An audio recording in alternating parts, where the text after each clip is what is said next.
70대 재벌 회장과 재혼한 58세 중년 여성. 그로 인해 매일 고통에 시달렸습니다. 저는 한서정입니다. 58살이에요. 남편이 떠난 지 3년이 흘렀습니다. 처음엔 매일 울었어요. 아침에 눈 뜨면 옆자리가 비어 있는 게 믿기지 않았죠. 그렇게 1년이 지나고 2년이 지나자 눈물도 말랐습니다. 이제는 그냥 텅 빈 기분만 남았어요. 제 하루는 단순했습니다. 아침에 일어나 꽃집 문을 열고 손님을 맞이하고 저녁이 되면 셔터를 내리고 집으로 돌아왔죠. 다음 날도 똑같았어요. 그 다음 날도요. 친구들은 제게 말했습니다. 이제 좀 나가서 사람도 만나보라고요. 하지만 전 자신이 없었어요. 누군가를 다시 만난다는 게 너무 두려웠습니다. 그런데 어느 날 꽃집 단골 할머니가 전단지 하나를 건네셨어요. 서정아, 이거 한번 가봐. 무료래. 심리 강의라는데 나도 다녀왔는데 괜찮더라. 전 별 생각 없이 그 전단지를 받았습니다. 마음 치유 특강이라고 적혀 있었어요. 토요일 오후 2시. 장소는 신사동 어느 갤러리였죠. 토요일이 왔습니다. 아침에 일어나서 한참을 망설였어요. 가야 하나 말아야 하나. 그냥 집에 있을까? 하지만 결국 옷을 갈아입고 나섰습니다. 할머니가 괜찮다고 했으니까요. 갤러리는 생각보다 조용하고 아늑했습니다. 참석자는 10명 남짓이었어요. 다들 저처럼 조심스러운 표정이었죠. 강의가 시작되기 직전이었습니다. 문이 열리고 한 남자가 들어왔어요. 회색 정장에 은발이 인상적인 분이었습니다. 나이는 70 정도로 보였지만 걸음걸이는 아주 단단했어요. 그분이 앞으로 나와 말했습니다. 안녕하십니까? 저는 강도철입니다. 오늘 여러분과 함께 마음의 상처를 나누고 싶어 이 자리를 마련했습니다. 목소리가 참 따뜻했어요. 듣는 것만으로도 마음이 편안해지는 느낌이었죠. 강도철은 천천히 이야기를 시작했습니다. 상실에 대해서요. 사랑하는 사람을 잃는다는 게 얼마나 고통스러운 일인지, 그 슬픔을 어떻게 받아들여야 하는지 말이에요. 전 그의 말 한마디 한마디에 고개를 끄덕였습니다. 마치 제 마음을 들여다보는 것 같았어요. 강의가 끝나고 다과 시간이 있었습니다. 저는 구석에 서서 차를 마시고 있었죠. 그런데 강도철이 제게 다가왔어요. 혹시 괜찮으시다면 잠깐 이야기를 나눠도 될까요? 전 놀라서 차를 쏟을 뻔했습니다. 아, 네. 괜찮습니다. 그는 의자를 권하며 앉았어요. 그리고 조용히 물었죠. 많이 힘드셨죠? 순간 목이 메었습니다. 그 한마디에 3년간 쌓아둔 게 무너지는 것 같았어요. 네, 많이요. 당신의 슬픔을 제가 대신 안아드릴게요. 강도철은 그렇게 말하며 미소 지었습니다. 따뜻하고 부드러운 미소였어요. 그날 이후로 우리는 자주 만났습니다. 처음엔 커피 한 잔으로 시작했어요. 그 다음엔 산책을 했고요. 어느새 일주일에 3번씩 만나게 됐죠. 강도철은 제 이야기를 잘 들어줬습니다. 남편과의 추억, 꽃집일, 외로웠던 날들까지요. 그는 단 한 번도 제 말을 끊지 않았어요. 그냥 조용히 들어주고 가끔 따뜻한 말 한마디를 건넸죠. 서정 씨는 참 강한 분이에요. 혼자서도 잘 견뎌내셨네요. 그의 말들이 위로가 됐습니다. 진짜로요. 몇 달이 흘렀어요. 계절이 바뀌고 우리의 만남도 깊어졌습니다. 이젠 일주일에 한두 번이 아니라 거의 매일 만났어요. 어느 가을 저녁이었습니다. 강도철이 제게 말했습니다. 서정 씨, 저와 함께 새로운 인생을 시작해 보시겠어요? 전 멍하니 그를 바라봤습니다. 새로운 인생이요? 네. 결혼 말입니다. 심장이 쿵쾅거렸어요. 기쁨과 두려움이 동시에 밀려왔죠. 하지만 저희 만난 지 얼마 안 됐잖아요. 시간이 중요한 게 아닙니다. 마음이 중요하죠. 전 서정 씨와 함께하고 싶어요. 전 그날 밤 한숨도 못 잤습니다. 머릿속이 복잡했어요. 결혼이라니. 다시 누군가와 산다는 게 가능할까? 하지만 동시에 이런 생각도 들었죠. 이게 마지막 기회일지도 몰라. 다음 날 아침, 전 강도철에게 전화했습니다. 네, 하겠습니다. 그는 기뻐하며 말했어요. 후회하지 않게 해드릴게요. 일주일 뒤, 우리는 조용히 혼인신고를 했습니다. 화려한 결혼식은 없었어요. 그냥 둘이서 구청에 갔다가 근사한 레스토랑에서 식사를 했죠.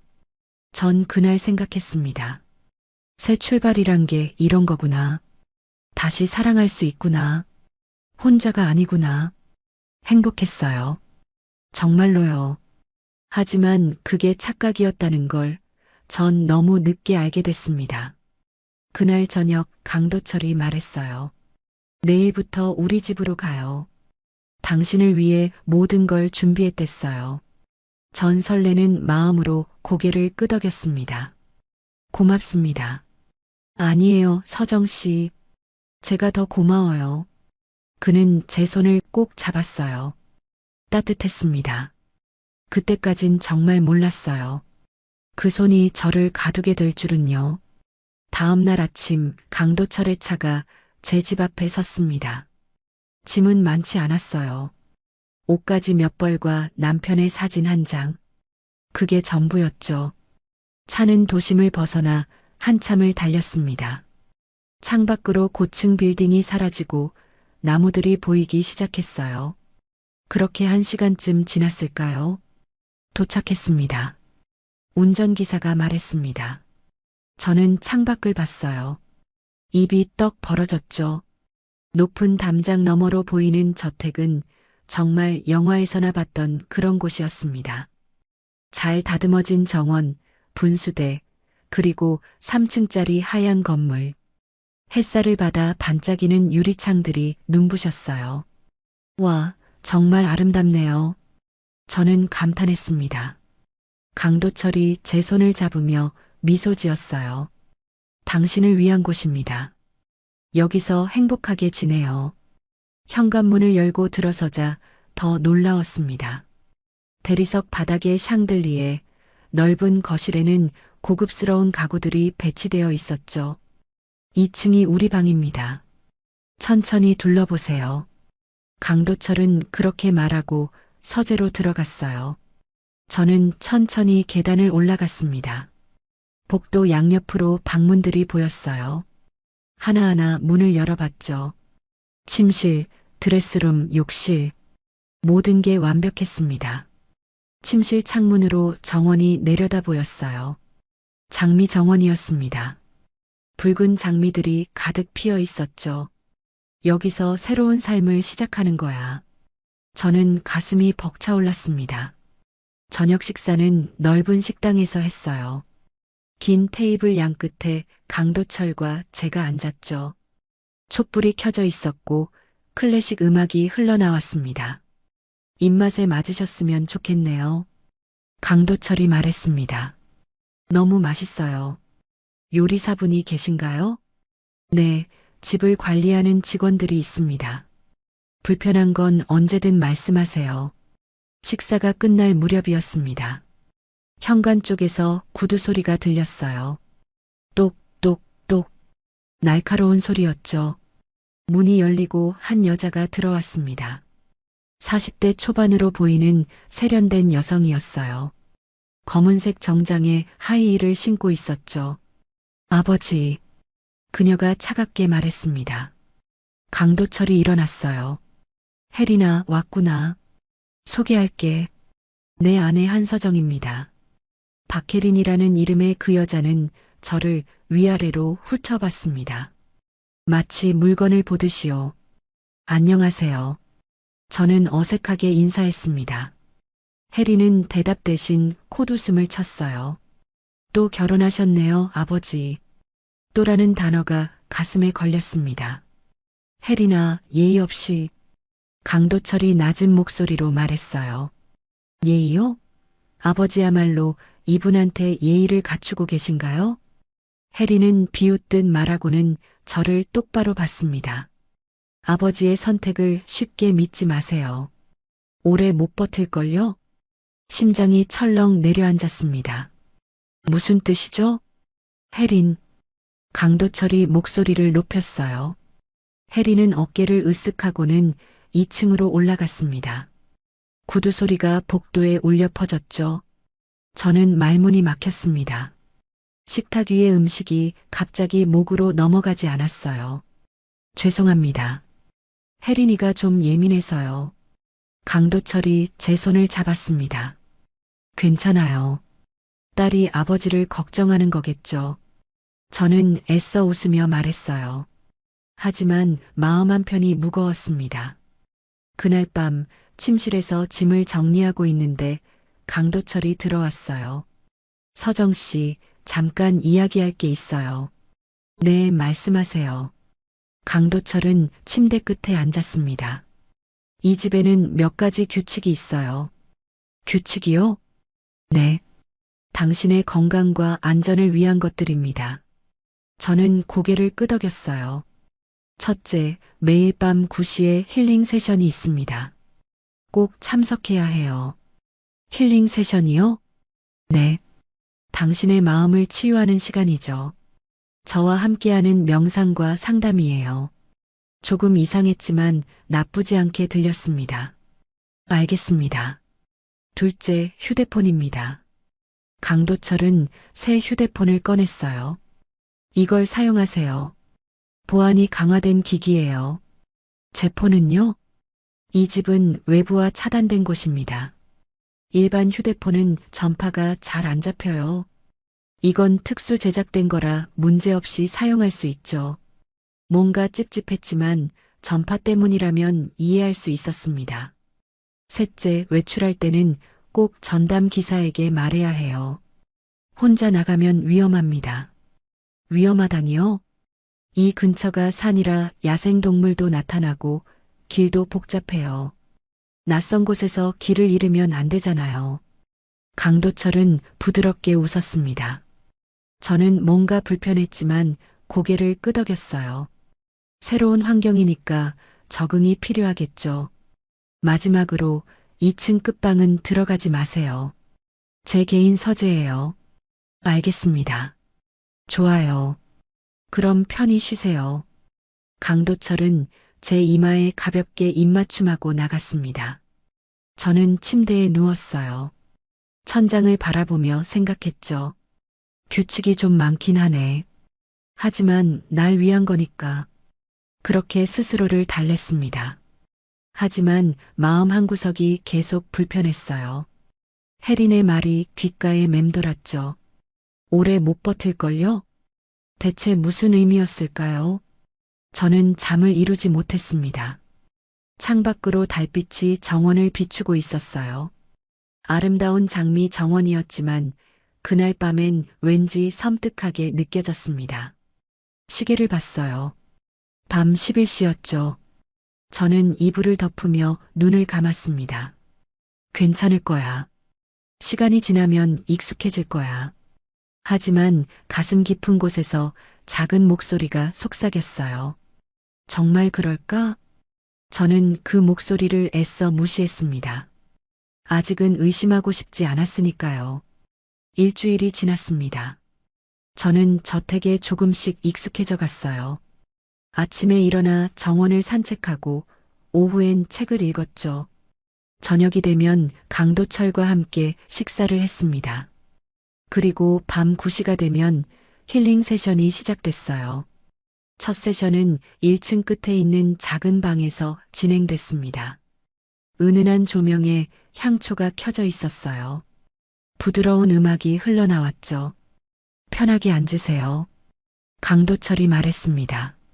저는 소파에 앉았어요. 그는 제 맞은편 의자에 앉았죠. 눈을 감고 천천히 호흡하세요. 저는 눈을 감았습니다. 숨을 들이쉬고 내쉬었어요. 좋아요. 이제 제 목소리만 들으세요. 다른 건 생각하지 마세요. 강도철의 목소리가 부드럽게 흘러나왔습니다. 당신은 지금 편안합니다. 모든 걱정이 사라지고 있어요. 과거의 아픔도 슬픔도 모두 흘러가고 있습니다. 목소리를 듣고 있으니 정말 편안해졌어요. 몸이 깃털처럼 가벼워지는 느낌이었죠.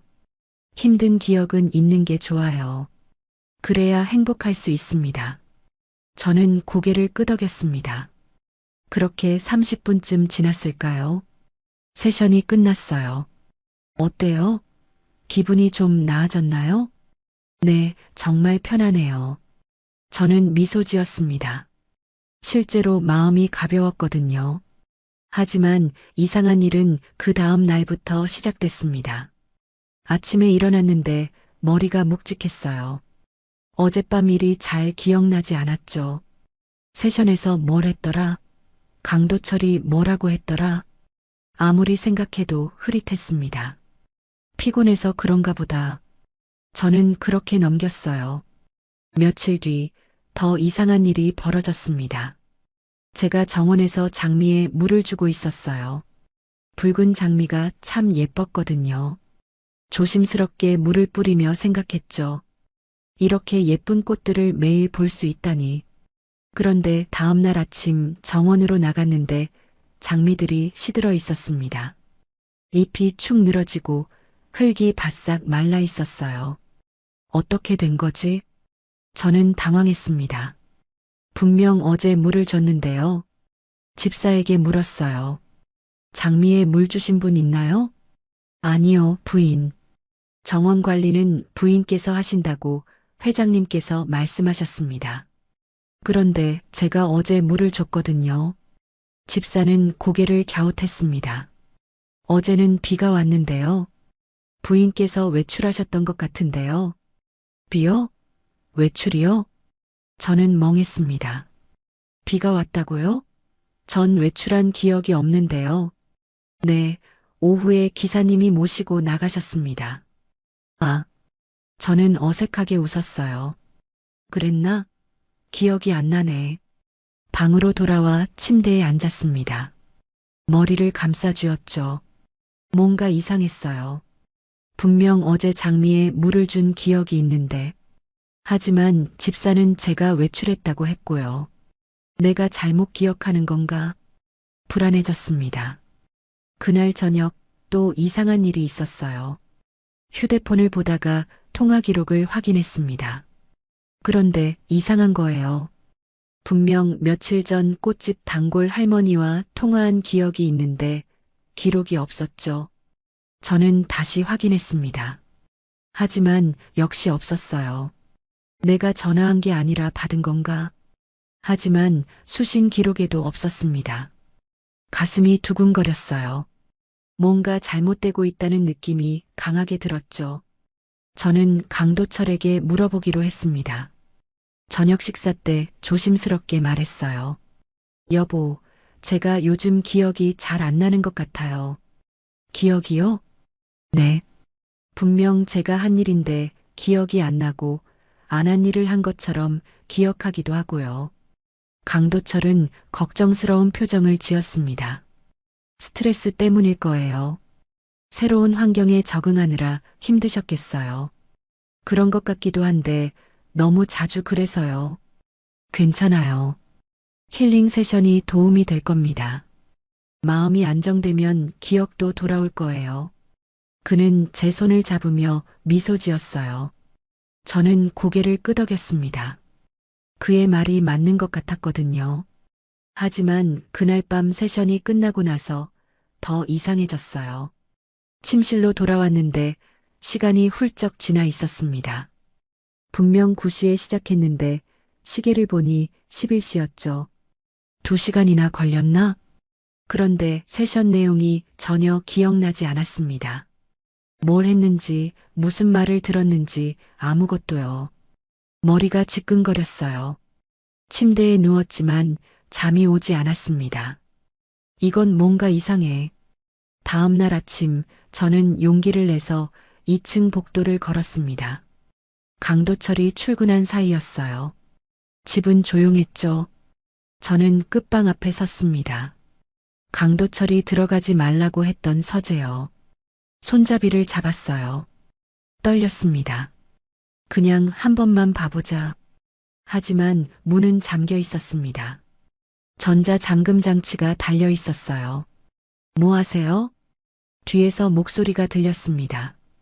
깜짝 놀라 돌아봤죠. 혜린이 서 있었어요. 찬 눈빛으로 저를 바라보고 있었습니다. 그냥 복도를 둘러보고 있었어요. 아버지 서재는 못 들어갑니다. 모르셨어요? 네, 알아요. 그냥 지나가다가요. 혜리는 비웃듯 웃었습니다. 조언 하나 할게요. 너무 많이 알려고 하지 마세요. 그게 몸에 좋을 겁니다. 그녀는 그렇게 말하고 계단을 내려갔어요. 저는 그 자리에 서서 식은땀을 흘렸습니다. 뭔가 숨기고 있어. 분명히. 그날 밤 세션에서 강도철이 말했습니다. 서정 씨, 오늘은 깊은 이완을 해볼 거예요. 깊은 이완이요? 네. 더 깊은 휴식을 위해서요. 눈을 감으세요. 저는 눈을 감았습니다. 강도철의 목소리가 들려왔어요. 숨을 천천히 쉬세요. 깊게, 더 깊게. 목소리가 점점 가까워지는 것 같았습니다. 아니, 제 머릿속으로 파고드는 느낌이었어요. 힘든 기억은 있는 게 좋아요. 불편한 생각들을 내려놓으세요.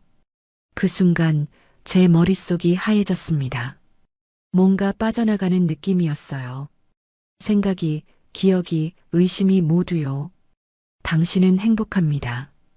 여기서 안전합니다. 강도철의 목소리가 울려 퍼졌습니다. 저는 저항하고 싶었어요. 하지만 몸이 말을 듣지 않았죠. 안 돼, 이건 이상해. 하지만 목소리는 나오지 않았습니다. 좋아요, 이제 눈을 뜨세요. 눈을 떴을 때 저는 침실에 누워 있었습니다. 어떻게 여기까지 왔는지 기억이 없었어요. 시계를 봤습니다. 자정이 넘어 있었죠. 창밖을 봤어요. 달이 떠 있었습니다. 저는 떨리는 손으로 이불을 덮었습니다. 어딘가 잘못되고 있어. 분명히. 하지만 확신할 수 없었어요. 기억이 흐릿하고 현실과 꿈의 경계가 모호했으니까요. 저는 눈물이 흘렀습니다. 나한테 뭘 하는 거지? 대답은 없었습니다. 고요한 밤뿐이었죠. 저는 그날 밤 새벽까지 잠들지 못했습니다. 두려웠거든요. 다시 눈을 뜨면 또 기억이 사라질까 봐요. 며칠이 더 지났습니다. 저는 점점 이상해지고 있었어요.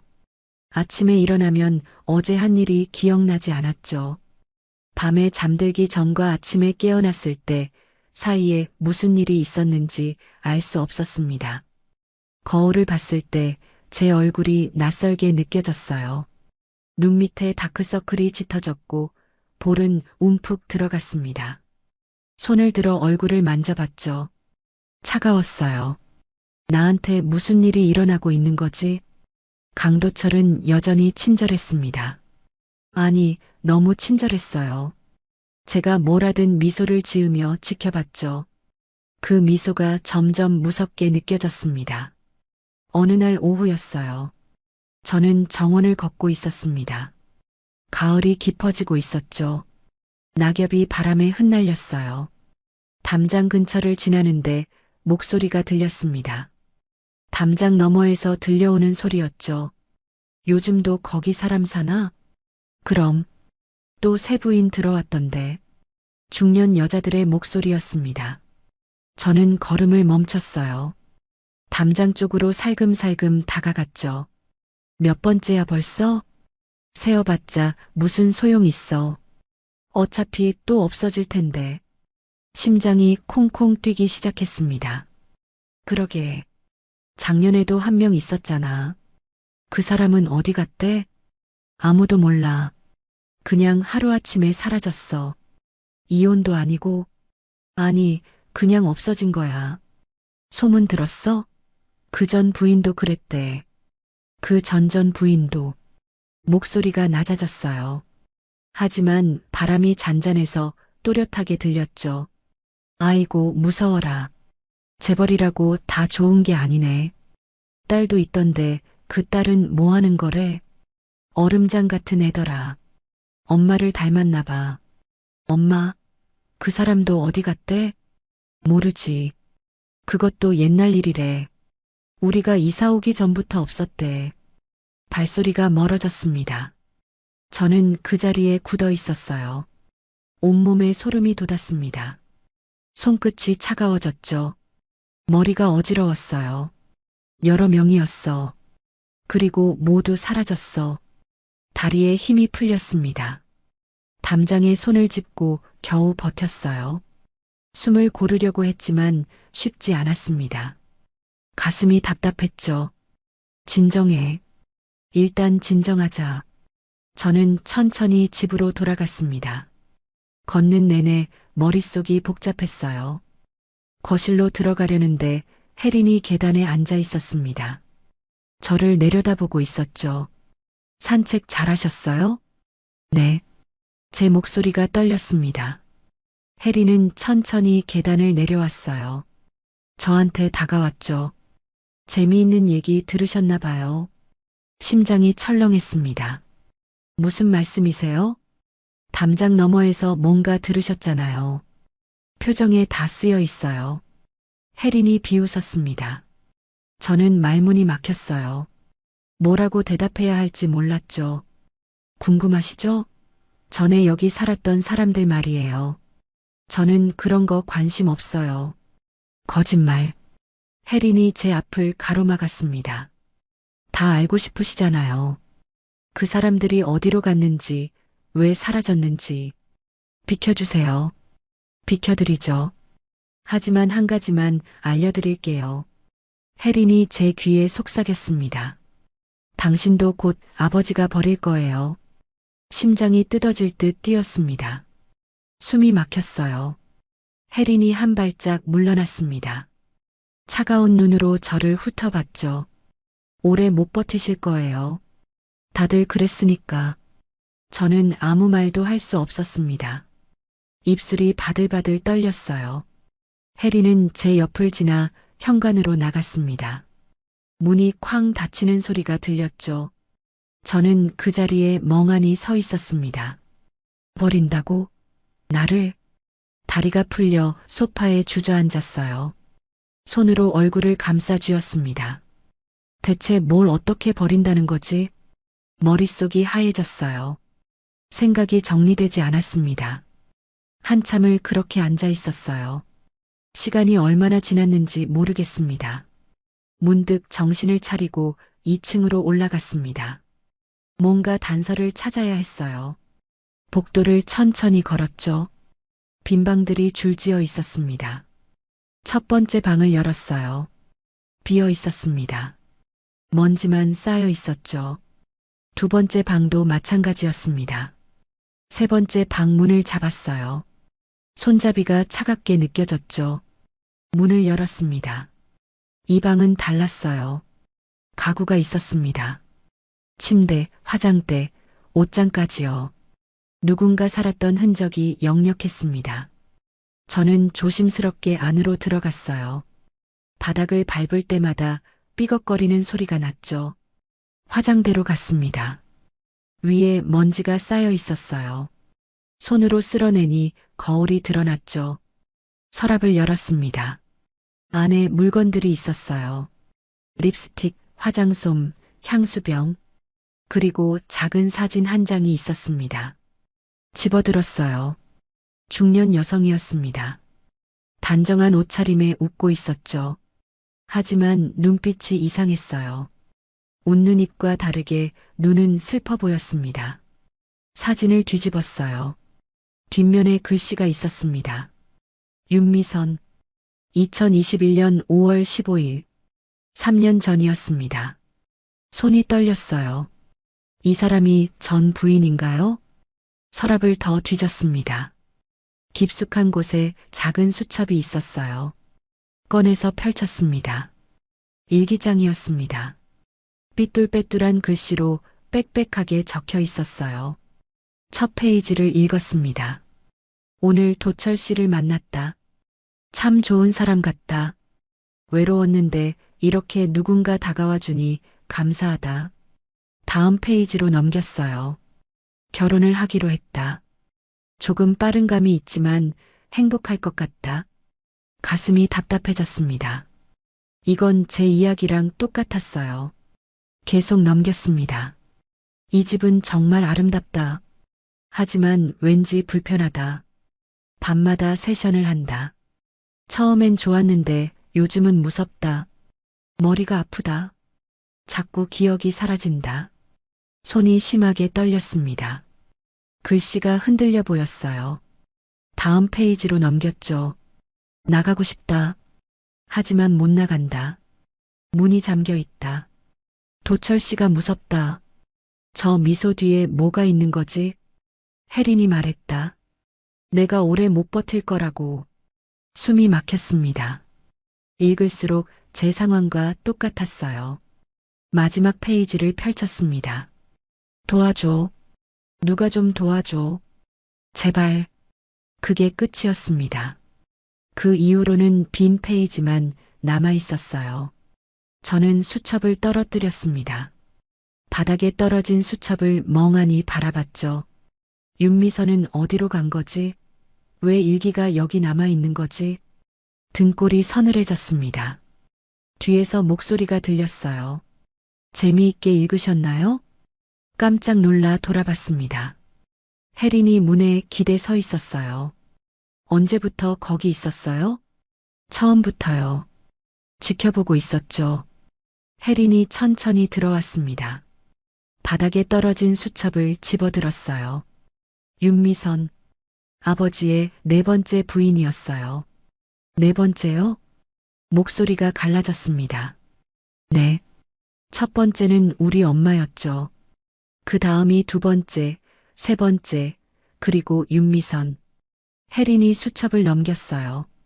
다들 같았어요. 처음엔 행복해했죠. 그러다가 이상한 걸 눈치채고 결국엔 사라졌어요. 사라졌다는 게 무슨 뜻이에요? 글쎄요. 전 안 봤으니까요. 어느 날 갑자기 없어지더라고요. 혜린이 저를 똑바로 봤습니다. 그럼 저는요? 당신은 다섯 번째예요. 그리고 똑같은 운명이죠. 심장이 미친 듯이 뛰었습니다. 온몸이 얼어붙는 것 같았어요. 왜 이러는 거예요? 왜 아버지는 이런 짓을 하는 거예요? 모르겠어요. 그건 아버지한테 물어보세요. 혜린이 수첩을 제게 던졌습니다. 저는 황급히 받았어요. 조언할게요. 너무 많이 알려고 하지 마세요. 알면 알수록 위험해져요. 이미 다 알았는데요. 아니요. 아직 반도 모르실 거예요. 혜리는 그렇게 말하고 나가버렸습니다. 저는 수첩을 꼭 쥐고 바닥에 주저앉았어요. 온몸이 떨렸습니다. 나도 사라지는 건가? 윤미선처럼? 그 전 사람들처럼? 눈물이 흘러내렸습니다. 저는 수첩을 가슴에 안았어요. 윤미선의 마지막 외침이 느껴지는 것 같았습니다. 도와줘. 누가 좀 도와줘. 저도 똑같은 말을 하고 있었습니다. 소리 없이요. 며칠 뒤 기회가 왔습니다. 강도철이 중요한 회의가 있다며 아침 일찍 나갔어요. 혜린도 자기 일이 있다며 외출했죠. 집에는 저 혼자만 남았습니다. 직원들은 1층에서 청소를 하고 있었어요. 저는 2층에 있었죠. 지금이야. 지금 아니면 기회가 없어. 심장이 빠르게 뛰었습니다. 손에 땀이 났어요. 저는 복도 끝으로 갔습니다. 강도철의 서재가 있는 곳이었죠. 전자잠금 장치가 달린 문이었어요. 문 앞에 섰습니다. 손을 뻗어 손잡이를 잡았죠. 어떻게 열지? 비밀번호를 몰랐습니다. 하지만 시도는 해봐야 했어요. 숫자 패드를 봤습니다. 몇 개 숫자를 눌러봤죠. 삐 소리가 났어요. 틀렸다는 신호였습니다. 다시 눌러봤습니다. 역시 틀렸어요. 안 되겠어. 포기하려는 순간 문득 생각이 났습니다. 혜린이 한번 서재에서 나오는 걸 봤는데 그때 1층으로 내려가더라고요. 1층에 다른 입구가 있는 건가? 저는 서둘러 계단을 내려갔습니다. 직원들이 부엌 쪽에서 일하고 있었어요. 조용히 복도를 따라 걸었습니다. 1층 끝에 작은 문이 하나 있었죠. 창고인 줄 알았던 문이었어요. 문을 열어봤습니다. 계단이 있었습니다. 아래로 내려가는 계단이었어요. 지하가 있었어? 온몸에 소름이 돋았습니다. 하지만 물러설 수 없었어요. 저는 천천히 계단을 내려갔습니다. 한 계단씩 조심스럽게요. 어두웠습니다. 손으로 벽을 짚으며 내려갔죠. 계단 끝에 다다랐어요. 좁은 복도가 나타났습니다. 복도 끝에 불빛이 보였어요. 희미한 파란 불빛이었죠. 저는 그쪽으로 걸어갔습니다. 숨소리가 크게 들렸어요. 아니, 심장 소리였을지도 몰라요. 문이 하나 있었습니다. 반쯤 열려 있었어요. 안을 들여다봤습니다. 방이었습니다. 아니, 연구실 같았어요. 책상 위에 여러 대의 모니터가 놓여 있었습니다. 화면들이 켜져 있었죠. 저는 안으로 들어갔어요. 문을 조심스럽게 밀었습니다. 모니터 앞으로 갔습니다. 화면을 봤어요. 숨이 멎었습니다. 영상이었습니다. 여러 개의 영상이 동시에 재생되고 있었어요. 한 화면에는 여자가 울고 있었습니다. 작은 방에 갇혀서요. 다른 화면에는 또 다른 여자가 있었어요. 침대에 누워 있었죠. 눈을 뜨고 있었지만 멍한 표정이었습니다. 세 번째 화면의 여자는 소리를 지르고 있었어요. 하지만 소리는 들리지 않았죠. 음소거가 되어 있었습니다. 저는 떨리는 손으로 마우스를 잡았어요. 클릭했습니다. 파일들이 나타났습니다. 폴더 이름들이 보였어요. 피험자 1호 마이너스 정하영, 피험자 2호 마이너스 김수진, 피험자 3호 마이너스 윤미선. 손이 떨렸습니다. 윤미선이요. 수첩에서 봤던 그 이름이었어요. 마지막 폴더를 봤습니다. 피험자 4호 마이너스 한서정. 제 이름이었습니다. 비명을 삼켰어요. 입을 손으로 막았죠. 내가 다음이야. 나도 저렇게 되는 거야. 다리에 힘이 풀렸습니다. 의자에 주저앉았어요. 제 폴더를 클릭했습니다. 파일들이 나타났어요. 날짜별로 정리되어 있었죠. 가장 최근 파일을 열었습니다. 동영상이 재생됐어요. 저였습니다. 세션룸에 앉아있는 제 모습이었어요. 강도철이 제 앞에 서 있었죠. 눈을 감으세요. 강도철의 목소리가 들렸습니다. 화면 속 저는 눈을 감았어요. 좋아요. 이제 깊이 들어가세요. 더 깊이. 강도철이 제 이마에 손을 얹었습니다. 과거의 기억을 지우세요. 불편한 감정들을 모두 내려놓으세요. 화면 속 제가 고개를 끄덕였어요. 당신은 저에게 복종합니다. 제 말만 들으세요. 저는 화면을 끌 수 없었습니다. 계속 봤어요. 강도철이 말했습니다. 오늘 있었던 일을 기억하지 못할 겁니다. 세션이 끝나면 행복했던 기억만 남을 거예요. 화면이 거기서 멈췄습니다. 저는 의자에서 벌떡 일어났어요. 온몸이 떨렸죠. 최면이야. 매일 밤 나한테 최면을 걸었어. 다른 파일들을 열어봤습니다. 모두 비슷했어요.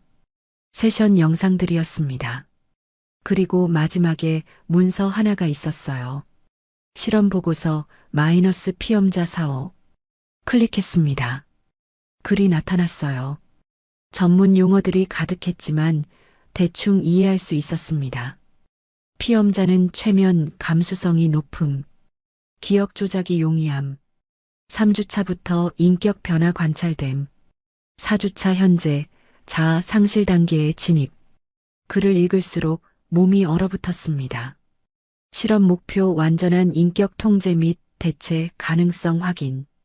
손이 떨려서 마우스를 놓쳤어요. 바닥에 떨어졌죠. 인격 통제? 대체? 이해할 수 없었습니다. 아니, 이해하고 싶지 않았어요. 다른 피험자 폴더들을 열었습니다. 정아영, 김수진, 윤미선. 모두 같은 과정을 거쳤어요. 최면, 기억 조작, 인격 변화. 그리고 마지막 보고서에는 모두 같은 문구가 적혀 있었습니다. 실험 종료.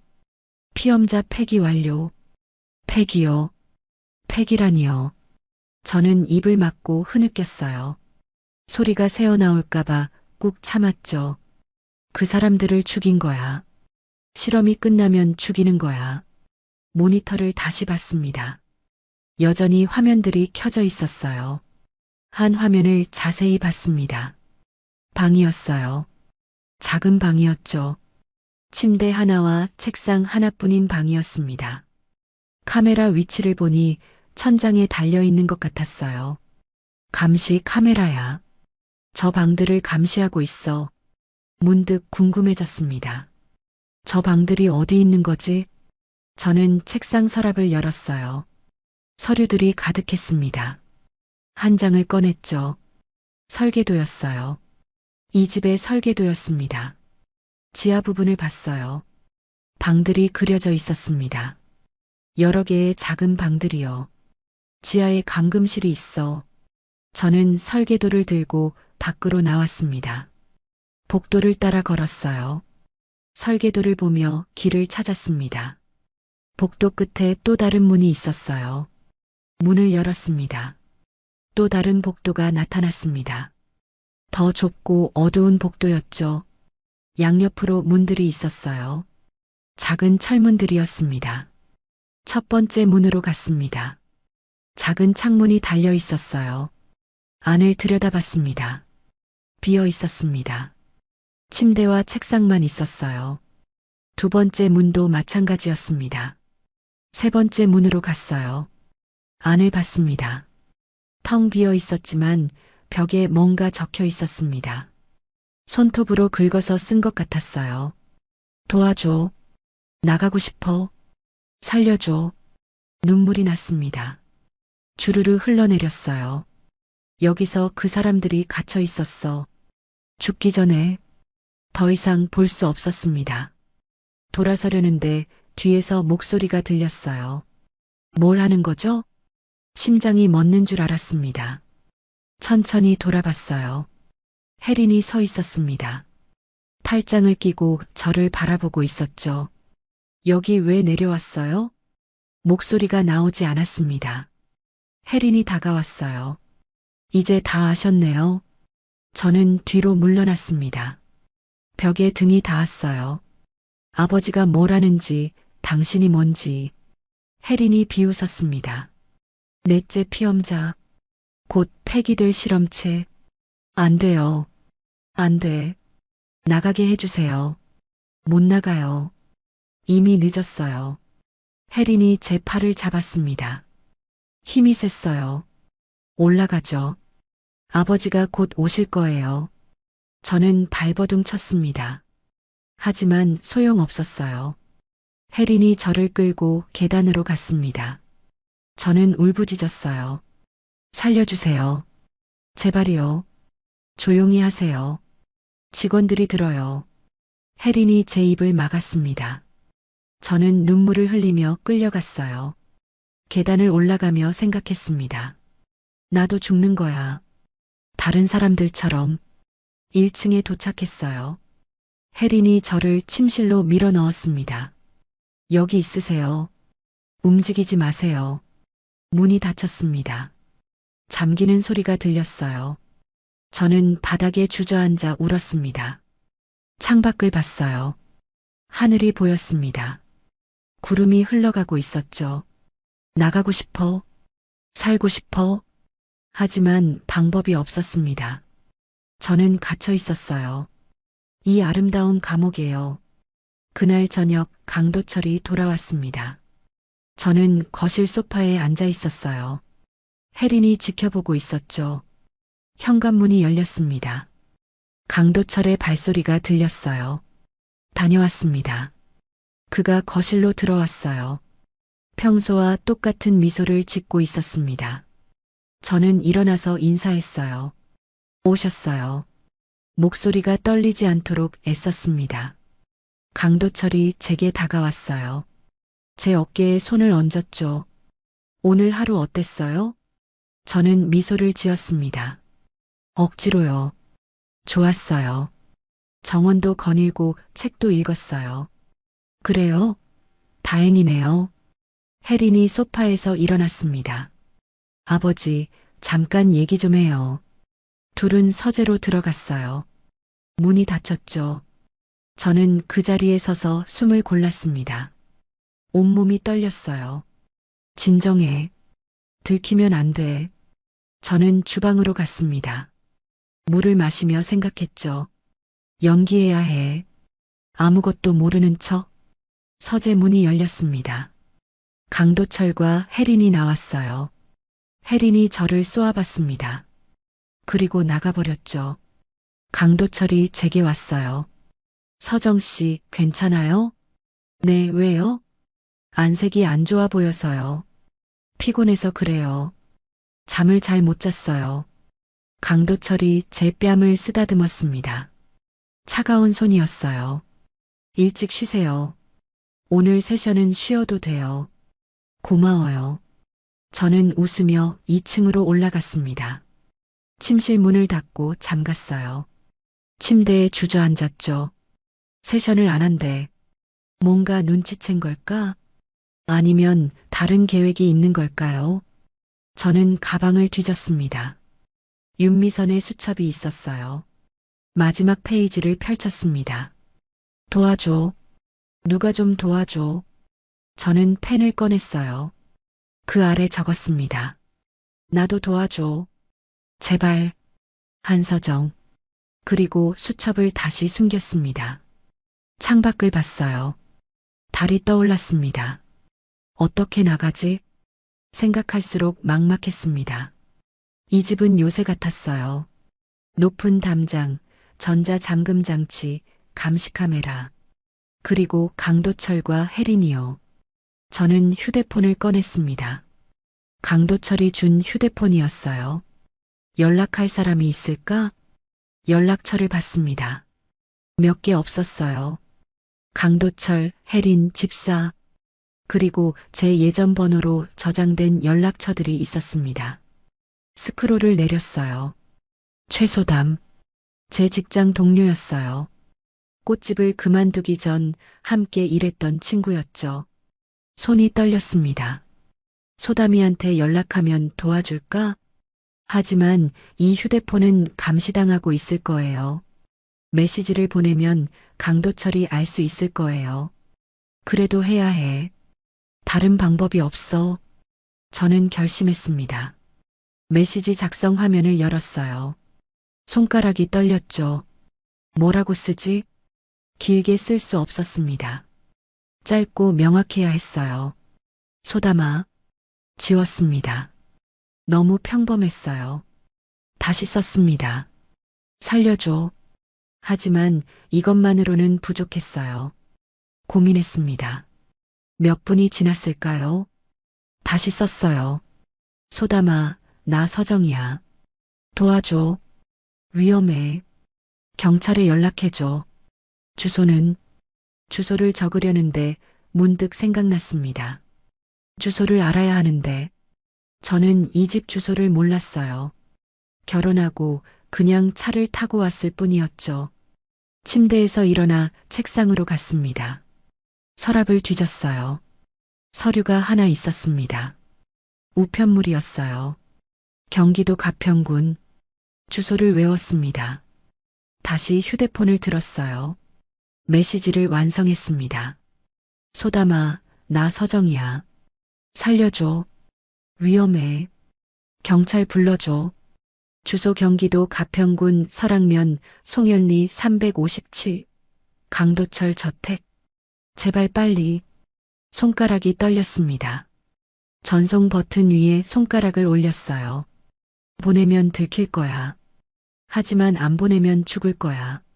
눈을 감았습니다. 그리고 눌렀어요. 메시지가 전송됐습니다. 저는 휴대폰을 침대 밑에 숨겼어요. 떨리는 숨을 고르며 침대에 누웠습니다. 소담이가 봤을까? 믿어줄까? 시간이 흘렀습니다. 30분쯤 지났을까요? 문 두드리는 소리가 들렸어요. 심장이 철렁했습니다. 누구세요? 저예요. 혜린이요. 최악이었습니다. 문 열어요. 저는 일어나 문을 열었어요. 혜린이 들어왔습니다. 손에 뭔가 들고 있었어요. 제 휴대폰이었습니다. 이거 찾으시나요? 피가 얼어붙었습니다. 어디서 가져온 거예요? 침대 밑이요. 왜 숨겼어요? 혜린이 휴대폰을 확인했습니다. 메시지 화면을 봤어요. 최소담. 누구죠? 제 친구예요. 재미있네요. 구조 요청을 보냈군요. 혜린이 비웃었습니다. 소용없어요. 이 휴대폰은 외부 연결이 안 돼요. 뭐라고요? 이 휴대폰은 집 내부 네트워크만 연결돼요. 밖으로는 아무것도 안 나가요. 무릎에 힘이 풀렸습니다. 그럼 제 메시지는 어디에도 안 갔어요. 혜린이 휴대폰을 제게 던졌습니다. 아버지한테 말씀드려야겠네요. 안 돼요. 제발이요. 당신이 순순히 따르면 생각해 볼게요. 혜린이 문 앞에 섰습니다. 내일부터 더 조심하세요.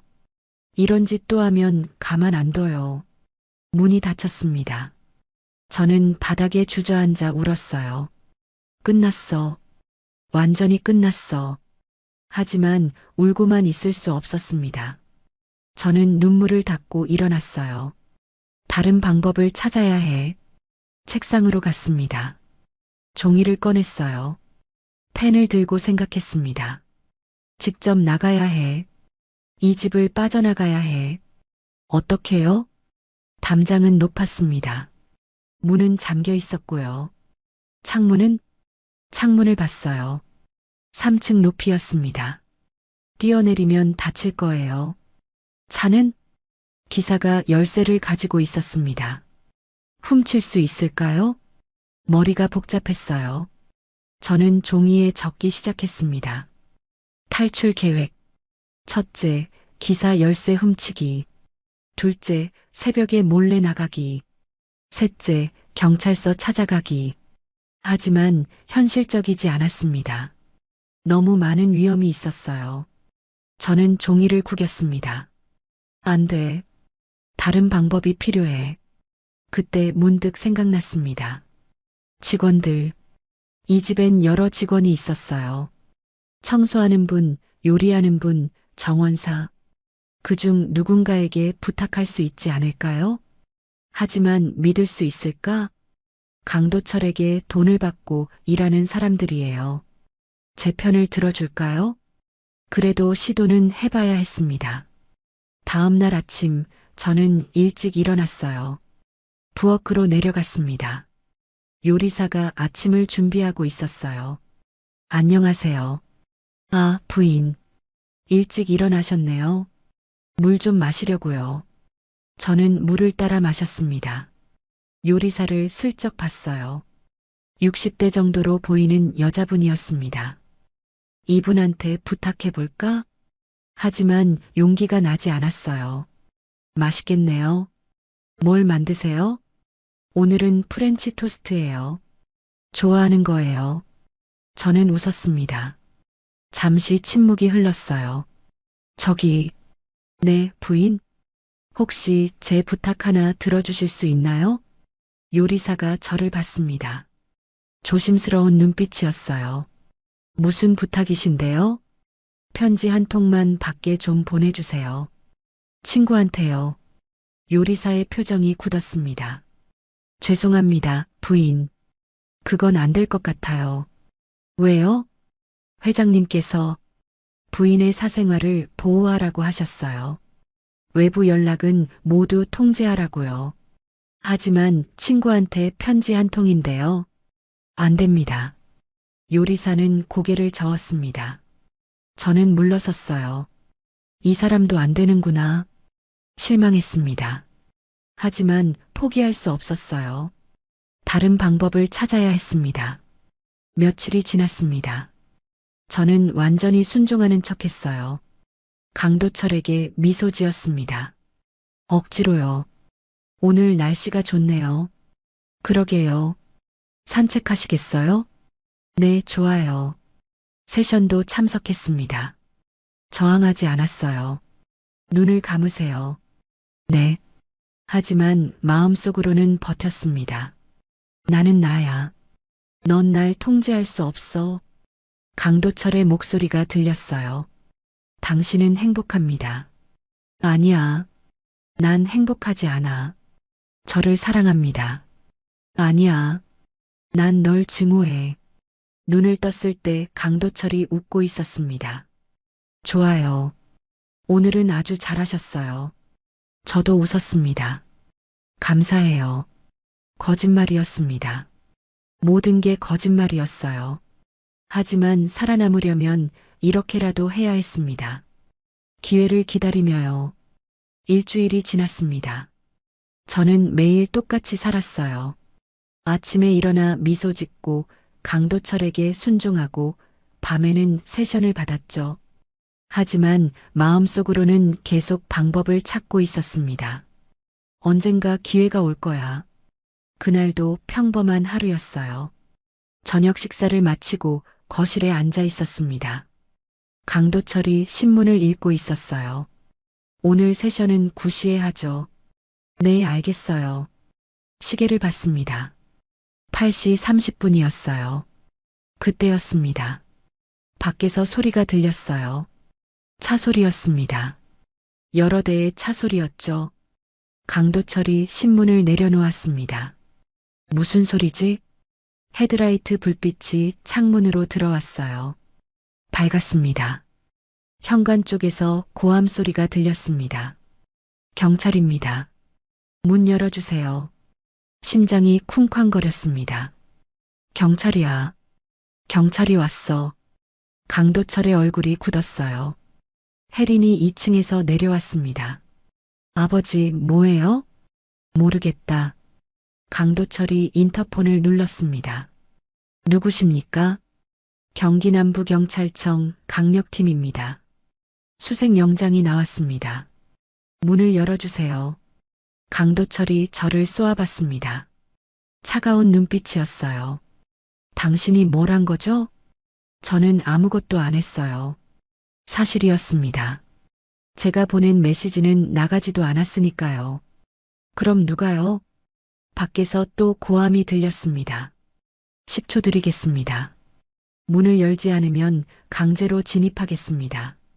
강도철이 혜린을 봤습니다. 지하로 가. 증거를 없애. 하지만 빨리. 혜린이 지하로 뛰어갔어요. 강도철이 현관으로 갔습니다. 문을 열었죠. 경찰들이 쏟아져 들어왔습니다. 10명도 넘어 보였어요. 앞에 선 남자가 배지를 보였습니다.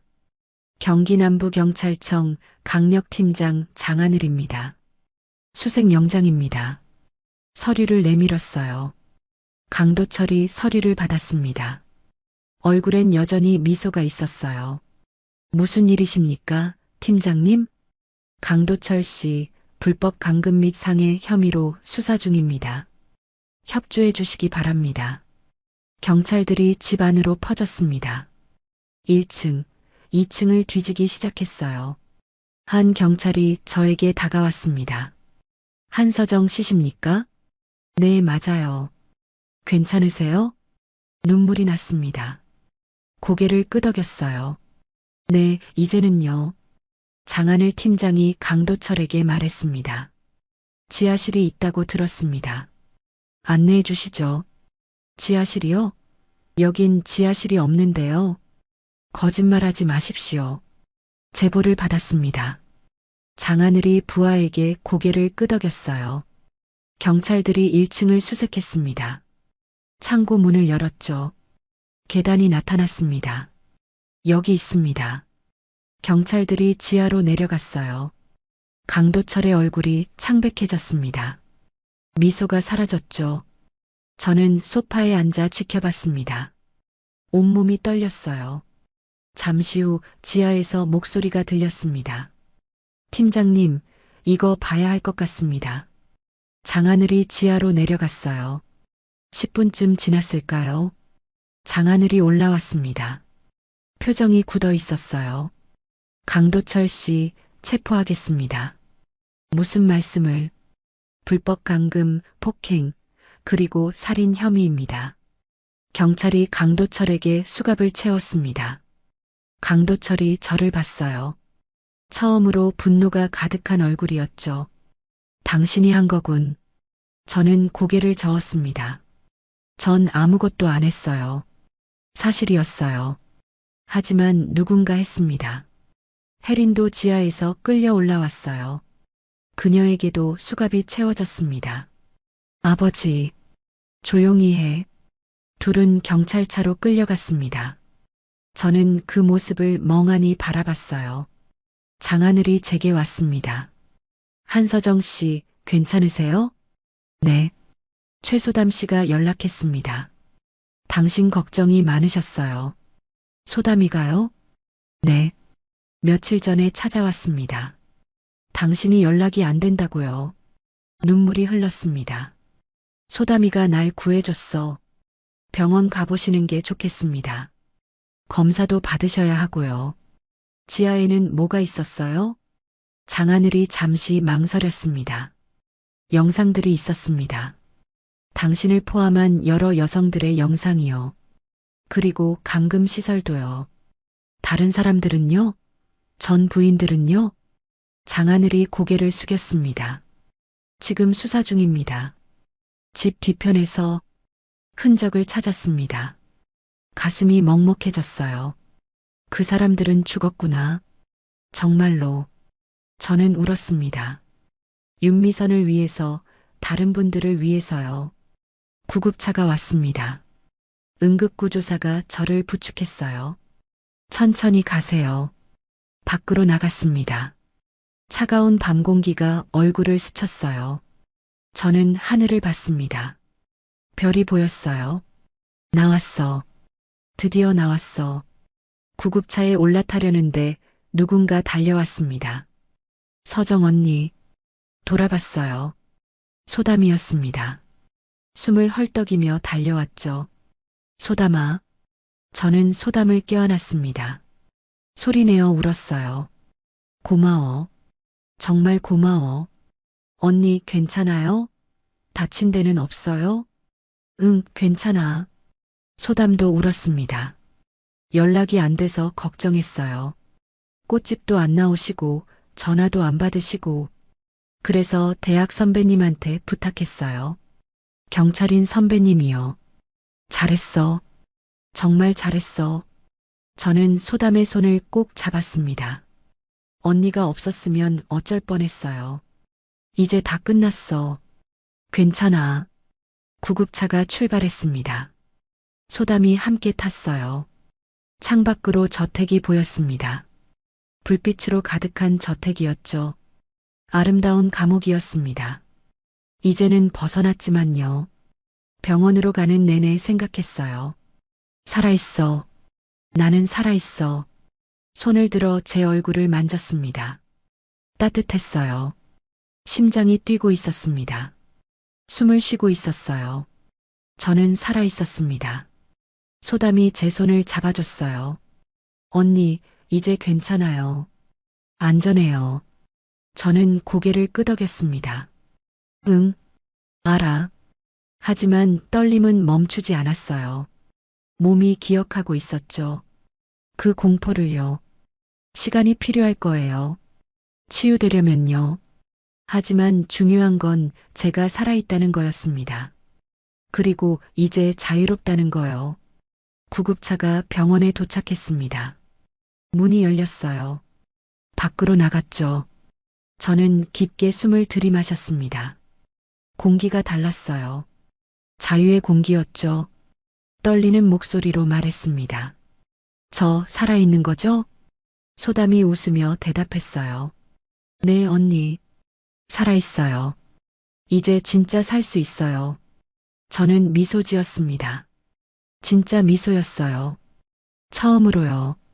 6개월이 지났습니다. 봄이었어요. 꽃들이 피어나는 계절이었죠. 저는 제 꽃집 앞에 서 있었습니다. 오랜만에 보는 가게였어요. 문을 열고 들어갔습니다. 먼지가 쌓여 있었어요. 하지만 여전히 제 공간이었죠. 창문을 열었습니다. 햇살이 들어왔어요.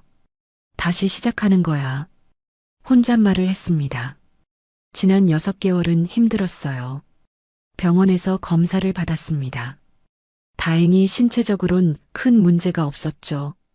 하지만 마음은 달랐어요. 악몽을 꿨습니다. 매일 밤요. 강도철의 목소리가 들렸고 지하방에 갇힌 꿈을 꿨죠. 심리 치료를 받기 시작했습니다. 상담사 선생님이 말씀하셨어요. 시간이 필요합니다. 천천히 가세요. 저는 그 말을 믿었어요. 처음엔 집 밖으로 나가는 것도 무서웠습니다. 누가 저를 지켜보는 것 같았어요. 하지만 소담이 곁에 있어줬습니다. 언니, 같이 산책해요. 응. 손을 잡고 공원을 걸었어요. 천천히요. 사람들이 지나갔습니다. 처음엔 무서웠죠. 하지만 점점 익숙해졌어요. 이 사람들은 날 해치지 않아. 한 달이 지났을 때 마트에 갔습니다. 혼자서요. 장을 보며 생각했어요. 나 혼자 할 수 있어. 작은 성취였지만 큰 의미였습니다. 재판이 있었어요. 강도철과 혜린의 재판이었습니다. 저는 증인으로 출석했어요. 법정에 들어섰을 때 떨렸습니다. 강도철이 앉아 있었거든요. 하지만 이젠 달랐어요. 그는 수갑을 차고 있었고 저는 자유로웠죠. 검사가 물었습니다. 피해 사실을 진술해 주세요. 저는 천천히 말했습니다. 모든 걸 이야기했어요. 최면, 감금, 지하실의 진실까지요. 강도철이 저를 봤습니다. 하지만 더 이상 무섭지 않았어요. 판사가 판결을 내렸습니다. 피고인 강도철에게 징역 20년을 선고한다. 방청석에서 한숨이 나왔어요. 저도 깊게 숨을 내쉬었습니다. 끝났어. 정말 끝났어. 재판이 끝나고 밖으로 나왔습니다. 기자들이 몰려왔어요. 카메라가 번쩍였죠. 한서정 씨, 소감 한마디 해주세요. 저는 잠시 생각했습니다. 그리고 말했어요. 누구도 내 삶을 대신 정할 수 없습니다. 그게 제 대답이었습니다. 3개월이 더 지났어요. 저는 꽃집을 다시 열었습니다. 간판을 새로 달았어요. 서정 플라워라고요. 첫 손님이 왔을 때 가슴이 뛰었습니다. 어서 오세요. 웃으며 말했어요. 진심으로요. 장미 한 다발을 포장해 드렸습니다. 예쁘네요. 감사합니다. 또 오세요. 손님이 나간 후 저는 의자에 앉았어요. 할 수 있어. 나는 할 수 있어. 그날 저녁 소담이 찾아왔습니다. 언니 축하해요. 제게요. 고마워. 우리는 꽃집에서 와인을 마셨어요. 언니 정말 많이 달라졌어요. 그래. 응. 예전보다 더 강해 보여요. 저는 미소 지었습니다. 강해진 게 아니야. 그냥 나를 찾은 거지. 소담이 고개를 끄덕였어요. 한 달 뒤 특별한 손님이 왔습니다. 40대 여성이었어요. 조심스럽게 문을 열고 들어왔죠. 안녕하세요. 어서 오세요. 그녀가 말했습니다. 저기 혹시 한서정 씨 맞으세요? 네, 맞아요. 뉴스에서 봤어요. 그 재판요. 저는 고개를 끄덕였습니다. 저도 비슷한 일을 겪었어요. 남편한테요. 그녀의 눈에 눈물이 고였어요. 어떻게 해야 할지 모르겠어요. 저는 그녀의 손을 잡았습니다. 괜찮아요. 도와드릴게요. 그날부터 저는 상담을 시작했어요. 비슷한 경험을 한 여성들을 만났습니다. 꽃집 2층을 작은 상담실로 만들었어요. 일주일에 한 번 모임을 열었죠. 우리는 혼자가 아닙니다. 제가 말했어요. 함께 이겨낼 수 있어요. 여성들이 고개를 끄덕였습니다. 그들의 이야기를 들으며 생각했어요. 나만 겪은 게 아니었어. 그리고 다짐했습니다. 더 많은 사람을 도와야겠어. 지금 저는 60살입니다. 2년이 흘렀어요. 꽃집은 잘 되고 있습니다. 상담 모임도 계속되고 있고요. 가끔 악몽을 꿉니다. 여전히요. 하지만 이젠 괜찮아요. 깨어나면 제가 안전하다는 걸 알거든요. 아침에 일어나 거울을 봅니다. 주름이 늘었어요. 머리도 더 휘어졌죠. 하지만 눈빛이 달라졌습니다. 살아있는 눈빛이에요. 오늘도 꽃집 문을 열었습니다. 손님들이 들어왔고 꽃들이 팔려나갔어요. 점심때 소담이 왔습니다. 언니 밥 먹어요. 응, 가자. 함께 식당에 갔어요. 평범한 일상이었죠. 하지만 이 평범함이 소중했습니다. 강도철을 만나기 전엔 외로웠어요. 사랑을 찾고 싶었죠. 하지만 이제 알아요. 사랑은 나를 잃는 게 아니라는 걸요. 누군가에게 의지하는 게 아니라 함께 서는 거라는 걸요. 황혼의 사랑이 지옥이 되었습니다. 하지만 저는 살아남았어요. 그리고 다시 일어섰죠. 이제 저는 누구에게도 지배되지 않습니다. 제 삶은 제가 선택해요. 제 행복은 제가 만들어요. 저녁에 꽃집을 정리하며 창밖을 봤습니다. 노을이 지고 있었어요. 아름다웠죠. 저는 미소 지었습니다. 고마워, 서정아. 포기하지 않아줘서 혼잣말을 했어요. 그리고 불을 끄고 집으로 향했습니다. 내일도 해가 뜰 거예요. 그리고 저는 또 살아갈 겁니다. 제 방식대로요. 식대로요. 식대로요. 식대로요.